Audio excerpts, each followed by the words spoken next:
आता आपण जी माहिती घेणार आहोत ती माहिती म्हणजे पावसासंबंधीची, की एल निनोच्या कशा पद्धतीने साईड इफेक्ट हा पावसावर पडत आहे। ही संपूर्ण माहिती आता आपण या व्हिडिओच्या माध्यमातून जाणून घेणार आहोत की कशा पद्धतीने एल निनोचा डायरेक्ट साईड इफेक्ट हा आता पावसावर पडलेला आहे आणि शेतकऱ्यांनी आता केव्हापासून पेरणीची तयारी करायला पाहिजे, ही संपूर्ण माहिती ए टू झेड आपण या व्हिडिओच्या माध्यमातून जाणून घेणार आहोत। तर शेतकरी बांधवांनो, तुमच्यासाठी महत्त्वाची माहिती घेऊन आलेलो आहोत, ते म्हणजे पावसाची बात। आता पावसाच्या बातमध्ये आपण जी माहिती बघणार आहोत की कशा पद्धतीने आता शेतकऱ्यांनी केव्हापासून पेरणी करायला पाहिजे। तत्पूर्वी शेतकरी बांधवांनो, आपल्या चॅनलवर नवीन आला असाल तर चॅनलला लाईक, शेअर आणि सबस्क्राईब करायला विसरू नका। चला तर आता आपण व्हिडिओला सुरुवात करूया। जूनचा 15वाडा आला तरी अजून जर आपण बघितलं तर बऱ्याचशा शहरामध्ये महाराष्ट्राच्या पावसाचे काही आगमन झालेले नाही। अशातच जर आपण बघितलं तर जूनचा आता दुसरा आठवडा सुद्धा निघून चाललेला आहे, परंतु पाऊस आलेला नाही। त्यामुळे शेतकरी हे चिंतातूर झालेले आहेत। अशातच शेतकऱ्यांच्या पेरण्या सुद्धा खोळंबल्या आहेत। तरी गेल्या काही दिवसापासून तीव्र उकाडा व दमट वातावरणाचा सामना हे शेतकऱ्यांना करावा लागत आहे। आता काहीसा दिलासा दिसण्याची चिन्हे आहे। म्हणजे जर आपण बघितलं तर 14 ते 18 जूनच्या दरम्यान हे आता आपण बघू शकतो की ढगाळ वातावरण सुद्धा तयार झालेलं आहे। अशातच जर बघितलं तर ढगाळ वातावरण आणि ऊन हा खेळ आता प्रत्येक आपल्या राज्यात सुरू आहे। जर आपण बघितलं प्रत्यक्षात तर 16 ते 18 जून दरम्यान ओलसर ढगांमुळे हवेमध्ये वाढ होऊन हलक्या व मध्यम स्वरूपाची पावसाची सुद्धा शक्यता आहे। कधी तर 16 ते 18 जून दरम्यान काही भागांमध्ये मेघगर्जनेसह हलक्या आणि सरीही पडू शकतात। हवामान विभाग जर बघा आपण निलेश गोरे यांनी दिलेल्या माहितीनुसार 14 जूनपासून आकाशात ढगांची संख्या वाढण्याची संख्या आहे। सूर्यप्रकाशाचा प्रभाव सुद्धा कमी होईल आणि त्याचा परिणाम म्हणजे तापमानात 2 ते 4 अंशाची घट सुद्धा होऊ शकते।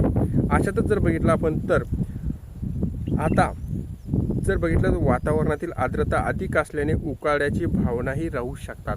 आर्द्रता आपल्याला माहिती वातावरणात बऱ्यापैकी असल्यामुळे उकाडा सुद्धा असू शकतो। आता जर ढग निर्मितीसाठी जे पोषक स्थिती आहे ती सुद्धा तयार होत आहे। या बदलामुळे मान्सूनची हळूहळू होत असलेली उत्तर दिशेकडून प्रगती हे प्रमुख कारणे सुद्धा मानले जात आहे। मान्सून सोबत येणाऱ्या ओलसर वाऱ्यामुळे वातावरणात आर्द्रता वाढत असून ढग निर्मितीस पोषक स्थिती तयार होत आहे। गरम हवा वर जाऊन ओलसर हवेचे संयोग साधल्याने ढगांची निर्मिती व हलक्या पावसाची अनुकूल परिस्थिती सुद्धा तयार होत असते।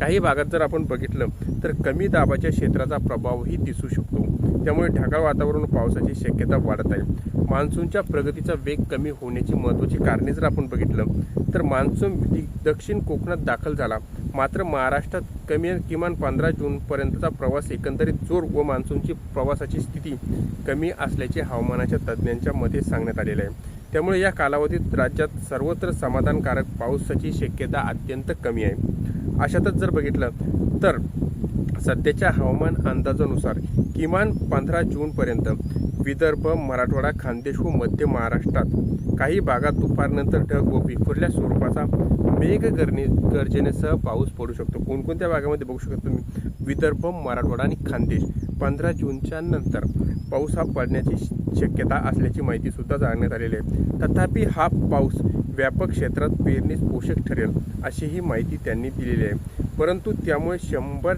मिलीमीटर पाऊस झाल्याशिवाय शेतकऱ्यांनी पेरण्या करू नये असे सुद्धा त्यांनी सांगण्यात आलेले आहे। तर शेतकरी बांधवांनो, बघू शकता तुम्ही सध्या पावसासाठी जे पोषक वातावरण आहे ते राज्यामध्ये तयार होत नाही। म्हणून राज्याचा जो सध्याचा पावसाचा मुक्काम आहे हा तळ कोकणातच असून मान्सूनचा पाऊस तिथपर्यंत आलेला आहे, परंतु तिथून पुढे जे मान्सूनसाठी पोषक वातावरण आहे ते तयार न झाल्याने पाऊस हा पुढे येत नाही।